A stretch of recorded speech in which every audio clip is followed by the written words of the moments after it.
इतिहास साक्षी है कि पुण्य भूमि भारत की गाथा भारत की अस्मिता, गौरव और राष्ट्रीय स्वाभिमान के लिए विदेशी आक्रांताओं से संघर्ष की महान गाथा है। बर्बर आक्रांताओं ने भारत की आत्मा पर चोट करने और भारत का अपमान करने के लिए हमारी संस्कृति और आस्था के केंद्रों को उद्ध्वस्त किया। सोमनाथ, काशी, मथुरा और अयोध्या के मंदिरों का तोड़ा जाना आज भी भारत की स्मृतियों में जीवित है। सन 1528 में अयोध्या में भगवान श्री राम के मंदिर का मुगल आक्रांता बाबर द्वारा तोड़ा जाना ऐसी ही एक अक्षम्य घटना थी जिसने सीधे भारत के सम्मान और आत्मा पर चोट की।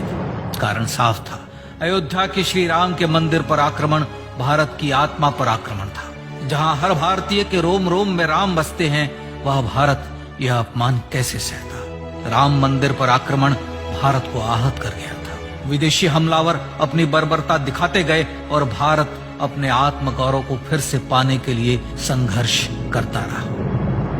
भारत रामलला के जन्म स्थान पर बाबर के नाम पर बने एक ढांचे को देखता और उसे हटाने का संकल्प लेकर शक्ति संजोया करता। हिंदू समाज आत्मसम्मान के रण में डटा रहा और लगातार हमलावरों द्वारा बनाए गए बाबरी ढांचे को हटाने के लिए लड़ता रहा। सरयू कई बार रक्त से लाल हुई। कभी स्थानीय शासकों ने तो कभी साधु संतों और राम भक्तों ने राम जन्मभूमि की मुक्ति के लिए अपने प्राणों की आहुति दी। 74 बार युद्ध हुए। हम कुछ मोर्चे हारे, पर रण जीतने का संकल्प कभी कम नहीं हुआ। हिंदू समाज तलवारों से रक्त रंजित हुआ, पर उसने हार नहीं मानी। उसका संकल्प अजेय था। 15 अगस्त 1947 को देश की आजादी के साथ सैकड़ों सालों से चले आ रहे इस संघर्ष में नई ऊर्जा और एक नया मोड़ आया। अचानक 23 दिसंबर 1949 को बाबरी ढांचे में श्री राम लला प्रकट हुए। हजारों राम भक्त दर्शन के लिए उमड़ पड़े। तत्कालीन प्रधानमंत्री पंडित जवाहरलाल नेहरू ने उत्तर प्रदेश सरकार को श्री राम लला को विवादित ढांचे से हटाने का आदेश दिया। उत्तर प्रदेश सरकार ने अयोध्या के कलेक्टर को यह काम दिया और यह निर्देश भी कि जरूरत पड़ने पर वे बल का प्रयोग भी करें। अयोध्या के कलेक्टर ने सरकार को उत्तर दिया कि यह नरसंहार के बिना संभव नहीं है और फिर भी वह ऐसा चाहती है तो किसी दूसरे कलेक्टर से यह काम करवा ले। परिणाम स्वरूप रामलला की मूर्ति वहीं विराजमान रही। विवादित ढांचे को बंद कर दिया गया। केवल पुजारी को सेवा अर्चना के लिए भीतर जाने की अनुमति थी। फिर भी राम भक्त विवादित ढांचे के बाहर से प्रभु श्री राम की आराधना करते रहे। भारत के हिंदू समाज के लिए चुनौतियां और बढ़ गई। मामला अदालत में गया। विपक्षी दलों द्वारा अदालत में भगवान श्री राम के अस्तित्व पर सवाल उठाए गए। उनके अयोध्या में ही जन्म लेने का प्रमाण मांगा गया। भारत का जनमानस अब आहत हो उठा था। आजाद भारत में भी हिंदू समाज को अपनी आस्था और श्रद्धा के लिए संघर्ष करना पड़ रहा था। चुनौतियों के इस समय में सन 1984 में विज्ञान भवन दिल्ली में विश्व हिंदू परिषद ने धर्म संसद का आयोजन किया। इस संसद में देश भर के संतों ने राम जन्मभूमि की मुक्ति के लिए आह्वान किया और राम जन्मभूमि मुक्ति यज्ञ समिति का गठन किया।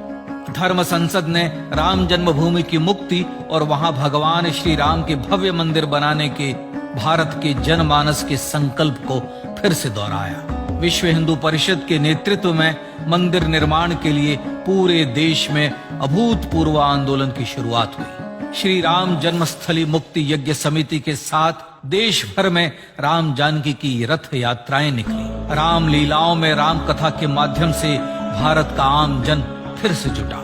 अब सबके मन में एक ही प्रण था, एक ही लक्ष्य था। अयोध्या में जन्मभूमि पर भगवान श्री राम के भव्य मंदिर का निर्माण। सन 1989 में विश्व हिंदू परिषद द्वारा गांव-गांव से रामशिला पूजन करके अयोध्या भेजी गई।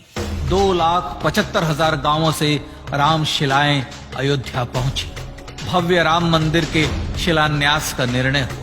पूज्य संत महात्माओं और हिंदू समाज के अन्य प्रमुख नेताओं के निर्णय के अनुसार अनुसूचित जाति के प्रमुख नेता श्री कामेश्वर चौपाल ने 9 नवंबर 1989 को मंदिर निर्माण का पहला पत्थर रखा। राम जन्मभूमि पर मंदिर निर्माण के लक्ष्य की पूर्ति के लिए सन 1990 में सोमनाथ से अयोध्या के लिए श्री लाल कृष्ण आडवाणी ने रथ यात्रा की शुरुआत की। देश में जन भावनाओं का ज्वार उमड़ने लगा। श्री लाल कृष्ण आडवाणी के रथ यात्रा के साथ साथ मंदिर के लिए जन समर्थन बढ़ने लगा और छद्म सेकुलरवाद बेनकाब होने लगा। इस जन आंदोलन को रोकने की तमाम कोशिशें हुई पर सब व्यर्थ हुई।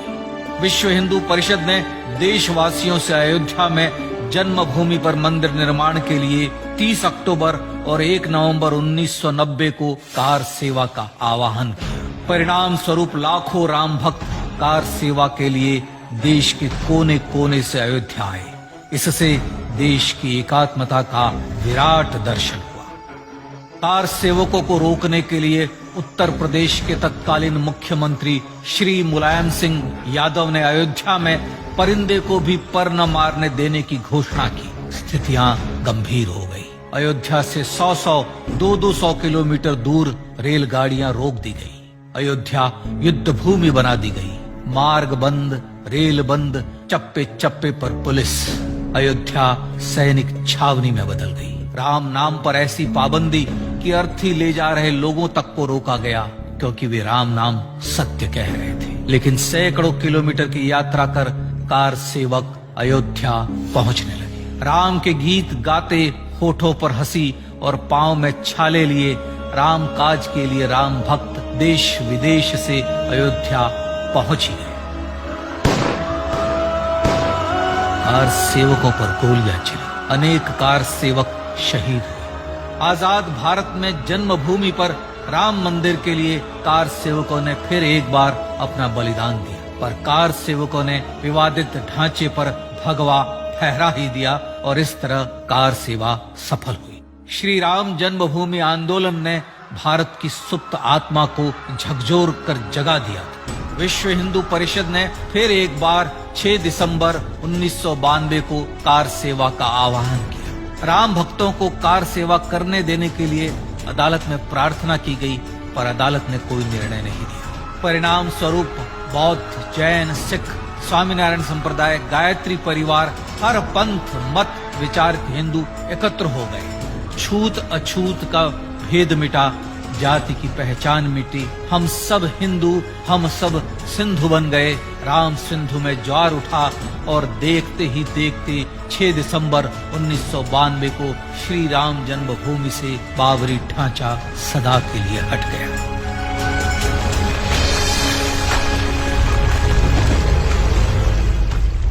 यह क्षण शौर्य, न्याय और सत्यमेव जयते का क्षण था। यह तो धर्मस्ततो जय का क्षण था। पर संघर्ष की गाथा यहां जाकर भी नहीं रुकी। छद्म सेकुलरवादियों द्वारा भारत और भगवान श्री राम के इतिहास को झुठलाने के लिए अदालतों में चुनौतियों का सिलसिला चलता रहा, जो 1950 से चल रहा था। हिंदू सिखों के बीच से गुजरते हुए भगवान श्री राम का दर्शन करने के लिए विवश थे। यह स्थिति थी आजाद भारत में श्री राम और राम भक्तों की। पर सत्य को तो जीतना ही था। आखिरकार देश के सर्वोच्च न्यायालय के 5 जजों की खंडपीठ ने 9 नवंबर 2019 को ऐतिहासिक निर्णय दिया और यह कहा कि अयोध्या जन्मभूमि परिसर की पूरी 67 एकड़ भूमि रामलला की, और न्यायालय ने भारत सरकार को जन्मभूमि पर मंदिर बनाने के लिए एक ट्रस्ट बनाने का आदेश दिया। सर्वोच्च न्यायालय के आदेश के अनुसार भारत सरकार ने 5 फरवरी 2020 को श्री राम जन्मभूमि तीर्थ क्षेत्र नाम के ट्रस्ट का गठन किया और राम जन्मभूमि न्यास की भूमि जो सरकार द्वारा अधिग्रहित की गई थी उसे ही नवनिर्मित न्यास को वापस दे दिया गया। 5 अगस्त 2020 को भारत के प्रधानमंत्री श्री नरेंद्र मोदी ने श्री राम जन्मभूमि तीर्थ क्षेत्र के अध्यक्ष पूज्य महंत नृत्य गोपाल दास, राष्ट्रीय स्वयंसेवक संघ के पूज्य सरसंघ चालक डॉक्टर मोहन भागवत एवं उत्तर प्रदेश के मुख्यमंत्री श्री योगी आदित्यनाथ की उपस्थिति में श्री राम जन्मभूमि पर भगवान श्री राम के भव्य मंदिर के लिए भूमि पूजन कर निर्माण कार्य का शुभारंभ किया। इस तरह लगभग 500 वर्षों से राम जन्मभूमि की मुक्ति के संघर्ष का पटाक्षेप हुआ। अपने आत्मसम्मान और राष्ट्रीय अस्मिता के लिए इतना लंबा संघर्ष विश्व के इतिहास में बेजोड़ है। श्री राम भारत की आत्मा, भारत की परिभाषा, हमारे राष्ट्रीय आदर्शों और जीवन मूल्यों के प्रतिनिधि मर्यादा पुरुषोत्तम हैं, जो हर हिंदू के होठों पर जन्म से मृत्यु तक रहे, बस यही हर हृदय में प्रार्थना होती है। राम भारतीय राष्ट्रीय स्वाभिमान और आसेतु हिमालय से समुद्र पर्यंत तक जन जन को एकात्मता के बंधन में बांधने वाले रक्षा सूत्र है। अयोध्या स्थित श्री राम जन्मभूमि पर बाबर का हमला वास्तव में भारत के स्वाभिमान और राष्ट्रीयता पर हमला था। प्रधानमंत्री श्री नरेंद्र मोदी द्वारा श्री राम जन्मभूमि पर राम मंदिर का पुनः निर्माण न केवल बाबरी मानसिकता का पराभव है, बल्कि संपन्न, सुखी, सुसंस्कृत, सर्वशक्ति संपन्न स्वराष्ट्र का सूर्योदय भी है। यह उस राम राज्य की दिशा में वह कदम है जिसकी अभिलाषा राजराजेंद्र चोल, कृष्णदेव राय, छत्रपति शिवाजी महाराज से लेकर महात्मा गांधी तक ने की थी। अयोध्या में जन्मभूमि पर भगवान श्री राम का मंदिर न सिर्फ राष्ट्रीय गौरव होगा, बल्कि वह श्री राम के आदर्शों का राष्ट्र मंदिर होगा। अब वह महान संकल्प पूरा होने जा रहा है। आइए इस राम यज्ञ, राष्ट्र यज्ञ में जिन ज्ञात और अज्ञात भारतीयों ने अपनी आत्माहुति दी है, उनका पुण्य स्मरण कर उन्हें श्रद्धांजलि दी।